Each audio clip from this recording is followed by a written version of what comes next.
And this is probably good human being advice, not just entrepreneur and startup and investor advice. What I learned from Wine Library TV is the following.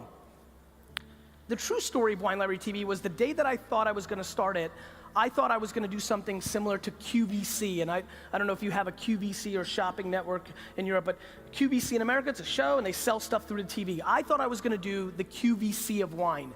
The first episode of that show, when that camera went on and that light went on, I realized that this was gonna be on the internet forever, and that I didn't wanna just peddle wine.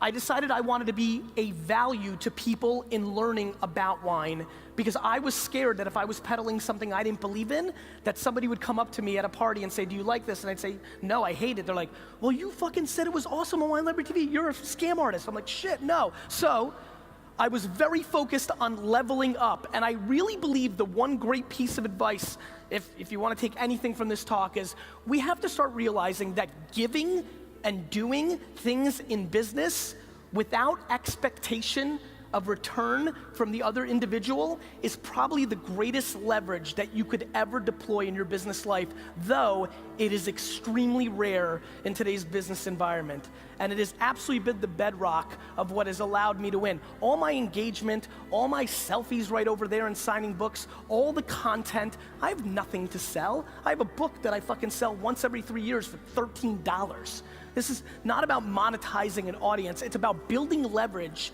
to build brand versus sales. One of the biggest things that I see going on right now in digital media is that we don't have a lot of people doing branding and marketing. We have a lot of people doing sales. The reason so many of you were confused by the value of Snapchat is because in the digital landscape, we now think transactional. Everything is about what's the ROI of every piece of content, every single action, what's the last attribution, what's the conversion rates. It's all become math-based, and that's fine because I love sales more than anybody. But I promise you, these fucking guys, Nike, they didn't tag me on a browser and then re-cookie me and then travel all over the internet and pound me with banner ads until I gave up and bought it.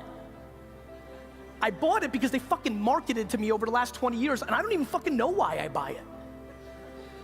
And that is a very important point, because what we're living through is a time where people are just being very transactional and conversion based when everything continues to get arbitraged. Another thought that I'm curious, how many people here have gone to the life that I've gone to? Over the last 3 months, I no longer have a laptop or an iPad. I now only live through my mobile device. How many people are on that level doing that? Raise your hands. Not a lot. And this is like, think about this conference. I really think that this trend, I do believe that if I came back here in 2 years, that 50, 40, 30% of the hands in this room would go up to that following question, and I'm completely fascinated by it. And then for everybody in the room that is building businesses on the internet, the thought of what's happening in your landing page optimization or the UI and UX of your product in a desktop environment, I think is in the beginning stages of being disrupted. And that's what I really spend most of my time in, which is what's the attention arbitrage? Where do I think your eyes and ears are gonna be before you do, and how do I go and land grab and buy up that property, and how do I then deploy and build the best houses on that property through content? That is the pattern of my career. In 2006, I thought this social media thing was gonna be really big, and in 2007, 2008, I laid my foundation, and by 2007 and 8, I invested in Facebook and Tumblr and Twitter and things of that nature, and I did quite well. I also used them to tell my story, sell my wine, do my thing. I think this is super important to understand, because I think we also decide that things are emerging too fast. This is not just being first mover. A lot of people like to give me credit, like, you predicted all this stuff, you were so right. I just want to be on the record forever. There's plenty of people here recording. I haven't predicted shit. I'm not Nostradamus. What I've done well is I've moved quickly once you actually started using them. I didn't predict Twitter. I wasn't right about Snapchat. I was just looking at data. Snapchat 2 years ago, when I first started talking about it, already had tens of millions of users. There was real people using it. I'm not predicting anything. I'm paying attention. There's probably very few people in this room that are paying as much attention to Anchor, to Peach, to all these platforms as I am, but I'm not putting all my content or all my time, and I'm also not crippled by putting my time and effort into platforms before they have 100 or 200 million users. For example, how many of you remember that 5 minutes 4 years ago where social cam got big? Raise your hand. All right, so 3 nerds.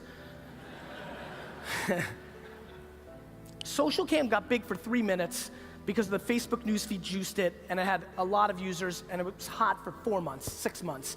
I used it feverishly and used it a lot. It collapsed and meant nothing. But during that period, I learned so much about mobile video and the cadence of it and how people interacted with it that when Vine came along 1.5 years later, and then Instagram video, and then Snapchat, I'd already put in the work and had the learnings from human behavior that I deployed against the next thing. There are way too many people in this room that do not do actions because they're crippled by the short-term results versus what it means in the long term. And this goes to marketing, and this goes to running your business, and this comes down to what I probably want to spend a few more minutes on right now, which is, my friends, there's a lot of people in here that are startup founders that should not be. My friends, there are a lot of people in here that work at agencies that should not be. They should be probably switched, and vice versa, and different things. One of the things that is absolutely driving me right now in my life is the untold depression, the untold suicides. To just get dark for a second, it's not fun to talk about, but it's important. We are lacking self-awareness in this space in a very substantial way. And there's a lot of people that are about to be met with a lot of disappointment and are struggling. How many people are an entrepreneur in here? Raise your hand. You guys and gals know, this isn't easy. There's nobody else. It's fun to work for somebody. You know why? You get to blame the boss. She and he is an asshole, not you. When you're an entrepreneur where there's nobody else behind you, it's on you. And one thing we're not talking about is the level of success. Everybody thinks they have to build fucking Uber. Everybody thinks they have to make millions of dollars. It's unbelievable what we've done, and I absolutely want to make sure that we're starting to have real conversations. Making $100,000 a year, 100 euros, that's massively successful. We need to recalibrate what success looks like in our space because we're forcing through the branding of what we're doing very impractical, very high risk, very low return results for so many because everybody's shooting for 10 billion. Guys, there's like 4 apps that big. There's like Uber and Instagram. Like, how many fucking billion-dollar companies do you think there are? And so I really am passionate about starting to reframe the conversation about the number one thing that I have noticed in my 20 years of my success, because let me tell you something, I suck shit at almost everything. What I've done well is I've deployed self-awareness around what I am, and I know what I am. And there's a lot of things I wish I was. 7 years ago, as a lot of you know, I had plenty of leverage in the Web 2.0 social media movement. I was one of the guys, I was one of the 20 most followed people on Twitter. I didn't go and raise $40 million to build the next Facebook. I didn't raise $50 million to build a platform around wine. I was self-aware enough, even though I had all the opportunity in the world to build product, that I wasn't gonna be successful. 7 years ago, I went out and built a boring digital agency, right? I built something practical. All my internet friends, a lot of the people gonna be on the stage, they made fun of me. Like, why don't you go build a big company or something grand? I built what I knew I could build. I'm very proud that over the last 4 years, I've grown Vaynermedia from $3 to $100 million a year in revenue, not fucking valuation.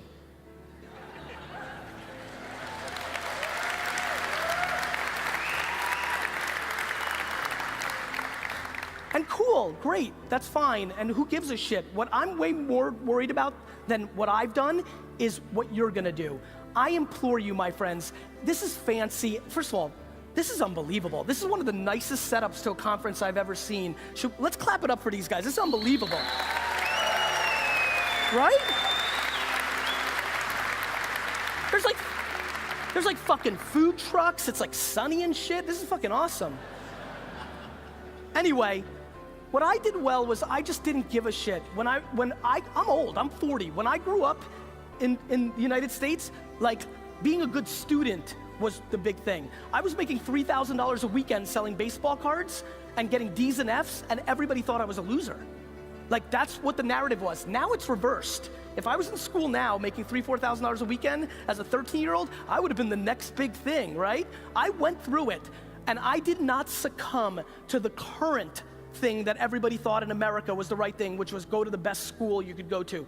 I understood who I was, and I went in all in on my strengths, and I implore a lot of you to do that. There's too many people sitting in this room that want to be the #1 CEO founder, but if you were the 7th employee of a company, you know, I'd much rather be number 41 at Facebook than #1 of Facebook. And so I think we're seeing that, and so I'd like to stand up here and I'd like to say, look, there's a lot of things that I wish I was different at. As a matter of fact, back to let's be very meta right now. Do you know that I wish I didn't curse on stage? Do you know how many people don't share my content, don't like me because of it? I wish I didn't do it. I just can't be anything that I'm not. And so I implore you, don't worry about what's cool right now or what we're all focused on or what your mama wants you to be. You need to go home from this conference.